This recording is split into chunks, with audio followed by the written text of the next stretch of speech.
Olha, uma das autoridades do Hamas pediu nesse sábado a implementação imediata da decisão que foi tomada na Assembleia Geral das Nações Unidas de permitir a entrada da ajuda humanitária em Gaza. A medida amenizaria um possível desastre humanitário no território, enquanto Israel amplia os ataques aéreos e também terrestres. E temos mais um convidado para ajudar a entender como que entra a guerra nesta segunda fase, o professor Christopher Mendonça, de Relações Internacionais do IBMEC de Belo Horizonte. Tudo bem, professor? Muito bom rever o senhor aqui na Jovem Pan agora nesse sábado. Bem-vindo.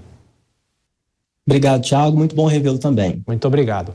Bom, professor, o premier de Israel disse que a guerra está longe do fim, chamou de hipócrita quem diz que Israel comete crime de guerra. Como é que é possível fazer uma análise desse discurso e desta segunda fase da guerra, como o governo israelense vem chamando a partir de agora, professor?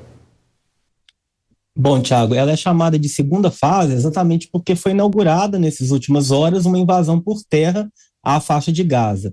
Essa situação que havia sido evitada, né, principalmente pela diplomacia dos Estados Unidos, ela acabou acontecendo, embora a invasão alcance apenas uma pequena territorialidade dentro da faixa de Gaza, ela não havia sido prevista, né, de uma forma tão clara pela comunidade internacional.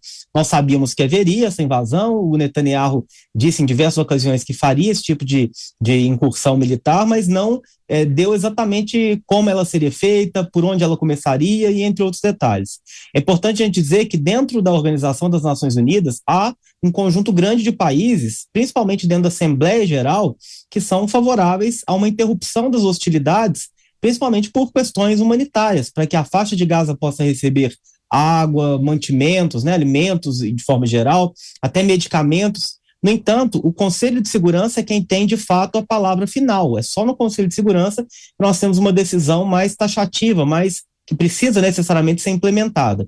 Evidentemente que essa resolução que foi produzida recentemente lá na Assembleia Geral é uma sinalização para o Conselho, demonstrando para toda a comunidade internacional que há uma preocupação muito grande de todos os países, de grande parte deles, com o que está acontecendo. Os Estados Unidos e alguns países estão, dentro da Assembleia Geral, isolados nesse aspecto. No entanto, como eu disse antes, é essencial que o Conselho de Segurança tome essa decisão. Algumas propostas já foram colocadas sobre a mesa, talvez a mais importante delas tenha sido propriamente aquela que foi apresentada pelo Brasil, pelo embaixador Mauro Vieira. No entanto, ela não foi aceita, né, com veto dos Estados Unidos. Outras questões foram propostas a posteriori, mas também nós não tivemos ainda uma convergência de interesses. Mauro Vieira indica que deve convocar uma reunião para segunda-feira ou para terça-feira, na tentativa de solucionar esses problemas nessa segunda fase que, como disse o próprio Netanyahu, será muito mais profunda e muito maior do ponto de vista temporal também.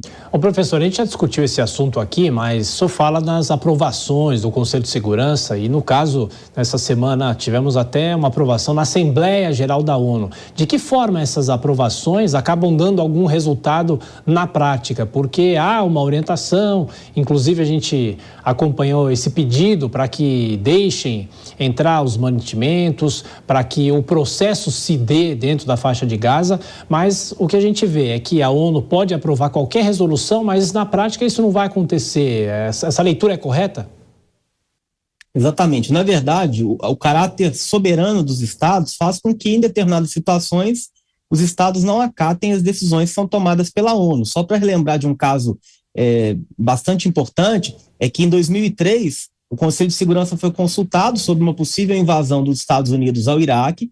Eles não anuíram com essa invasão e, mesmo assim, os Estados Unidos fizeram um ataque contra o Iraque, né? Talvez seja essa referência que o Netanyahu faz ao chamar de hipócritas, né, alguns países que consideram que Israel está fazendo um ataque, um genocídio, ou está fazendo um tipo de quebra dos princípios do direito internacional, do direito humanitário.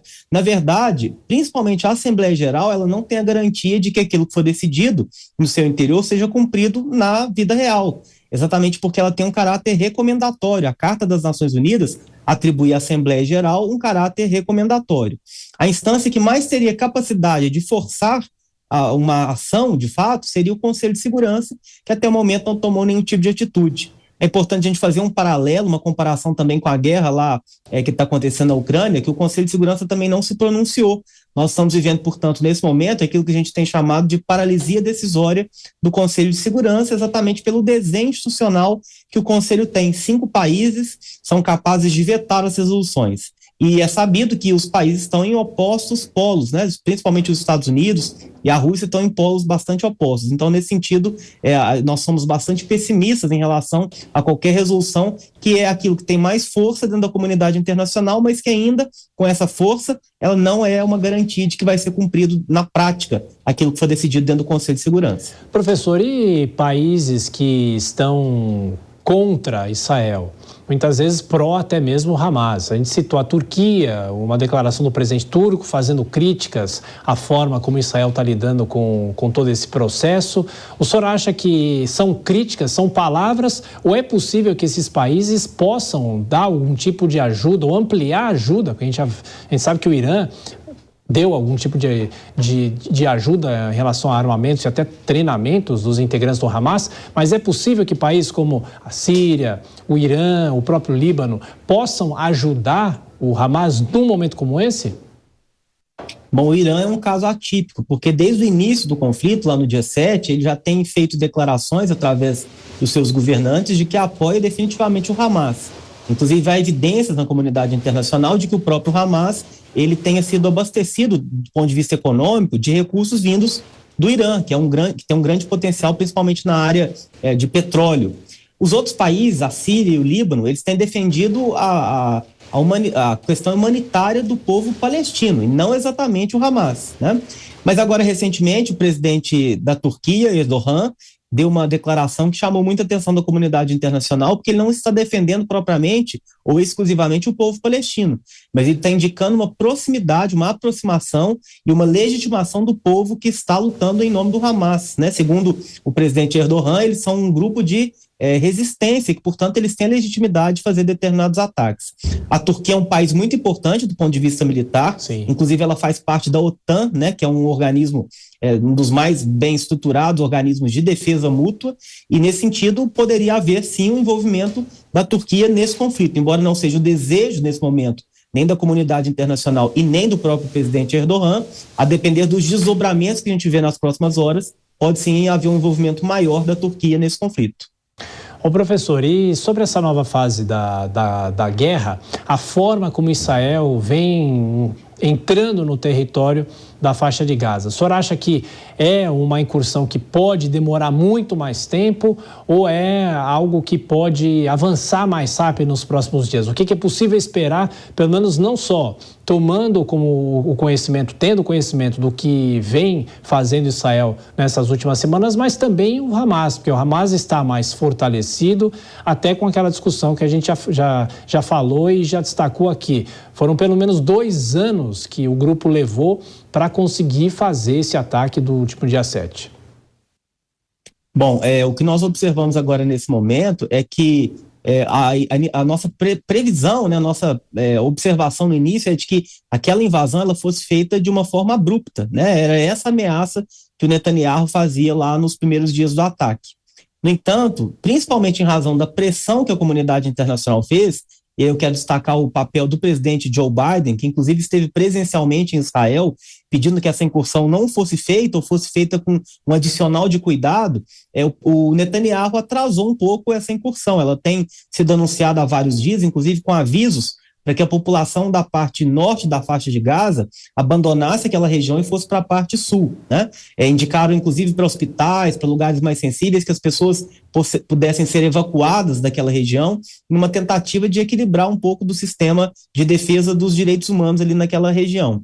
No entanto, o que nós temos observado é que chegou num limite onde o Netanyahu não quer mais atrasar essa invasão, né? Não quer mais atrasar essa incursão terrestre.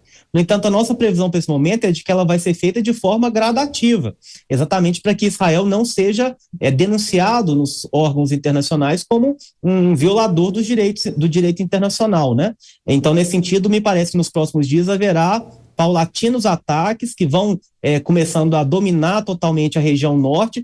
Evidentemente que o Hamas também está contra-atacando, né? Nós não estamos tendo um ataque unilateral, o Hamas também está atingindo espaços dentro de Israel, inclusive ontem teve um bombardeio contra Tel Aviv, né? Que é algo não costumeiro. Tel Aviv não é uma cidade que recebe de forma frequente ataques desse tipo, mas ontem recebeu esses ataques, inclusive atingindo lugares que são habitados propriamente por civis. Então, nesse aspecto, os próximos dias serão muito sensíveis, inclusive porque há a possibilidade do envolvimento do Hezbollah, que é um grupo extremista islâmico também, que está concentrado, sobretudo, no sul do Líbano, e que já tem empreendido alguns ataques contra Israel, inclusive recebendo o contra-ataque de Israel. A evidência de uma frente dupla de combate ao norte de Israel e também ao oeste de Israel geraria uma capacidade menor do Estado de Israel de defesa, e isso colocaria o conflito internacional num patamar ainda mais profundo de hostilidades. E, professor Christopher, você acredita que isso possa continuar acontecendo? Algumas áreas de Tel Aviv podem ser atacadas, ou seja, haverá mais ataques de surpresa no momento em que Israel vai fazendo essa incursão pela faixa de Gaza? Certamente, né? Infelizmente é a nossa previsão. Nós não gostaríamos que fosse viver essa situação, mas infelizmente é o que nós estamos prevendo para agora. Por quê? Porque vários países, inclusive esses grupos extremistas, anunciaram que a retaliação em caso de qualquer tipo de incursão militar, ela seria muito dura e seria frequente. Os alarmes, né, que soam de forma muito frequente lá em Tel Aviv, eles nunca foram soados com uma frequência tal como nós estamos vendo agora, exatamente porque a iminência de ataques contra a capital, inclusive a regiões muito importantes do país, ela está cada vez mais presente. Na outra ponta de Israel também, ali na região da Cisjordânia, onde se concentra um número grande de pessoas que são palestinas, também há um descontentamento muito grande por parte dessas pessoas e já começam, inclusive, a haver ameaças de ataques. Ou seja, Israel está se concentrando em fazer ataques contra a faixa de Gaza, mas está recebendo contra-ataques vindos de diversas direções, o que complica ainda mais a situação, né? Inclusive envolvendo a própria cidade de Tel Aviv nesse conflito. Nós não temos previsões positivas para os próximos dias, inclusive o próprio Netanyahu fala, né, há pouco tempo ele fez uma declaração falando que a previsão dele é de que esse conflito vai durar bastante tempo e vai aumentar ainda mais a sua profundidade e o nível de hostilidades. Nós, infelizmente, concordamos com o Premier nesse sentido. Professor Christopher, eu queria perguntar para o senhor agora sobre os reféns. Como é que ficam os reféns num momento como esse, porque a incursão já está em andamento e apenas 4 reféns, pelo que se sabe, já foram libertados, foram 4 mulheres americanas, inclusive, e será que o risco que se corre é um risco calculado por Israel nesse caso?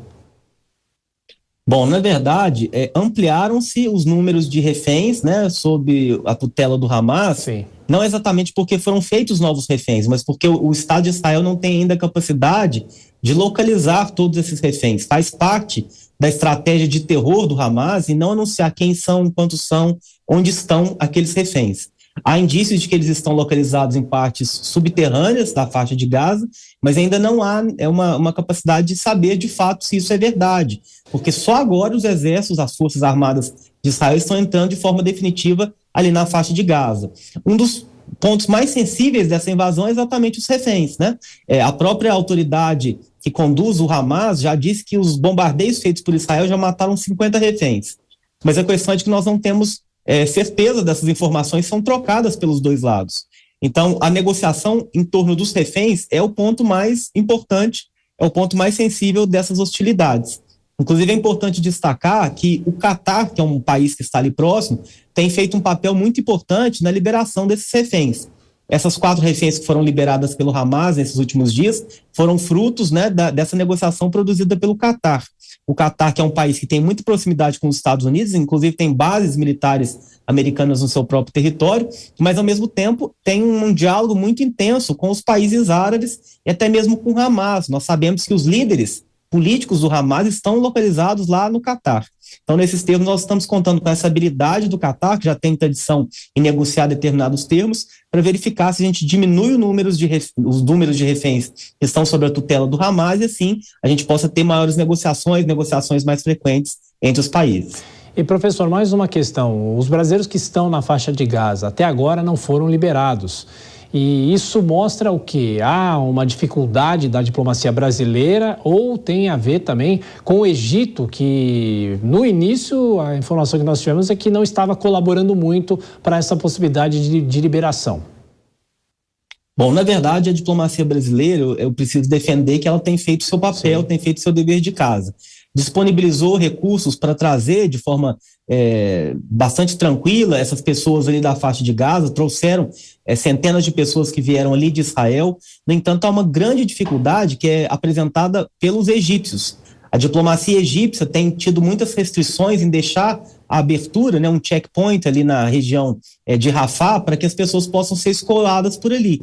Por qual motivo? Porque nós não temos capacidade nesse momento, principalmente a diplomacia egípcia, de identificar quem são os terroristas e quem são os civis. E diante dessa dificuldade, há uma necessidade de prezar muito pela segurança, para que os grupos extremistas, principalmente o Hamas, não entrem de fato no Egito e gerem uma ampliação do conflito ainda maior. Então, nesses termos, a abertura de Rafah tem sido aberta de forma pouco frequente para a entrada de víveres, né, de medicamentos, de água ali na região da faixa de Gaza, mas aberta ainda menos frequentemente para a saída de pessoas, inclusive dos brasileiros. Há cerca de 40 brasileiros que estão lá na região, inclusive o contato com eles havia sido suspenso durante essa madrugada, a internet, né, inclusive foi suspensa, mas o embaixador brasileiro que fica lá na Cisjordânia, ele já anunciou que voltou a ter contato com essas pessoas e que elas estão em segurança. Há, portanto, um desejo muito grande da diplomacia brasileira em repatriar essas pessoas, né, trazê-las de volta para o Brasil, mas há uma dificuldade diplomática, principalmente ocasionada pelo Egito, que tem também as suas justificativas para não deixar aberta essa entrada, esse checkpoint ali em Rafah. Professor Christopher Mendonça, do IBMEC de Belo Horizonte, Relações Internacionais, muito obrigado, viu, professor, pelas análises mais uma vez aqui na Jovem Pan. Desejo ao senhor um bom fim de semana. Até a próxima. Bom final de semana, obrigado, um grande abraço.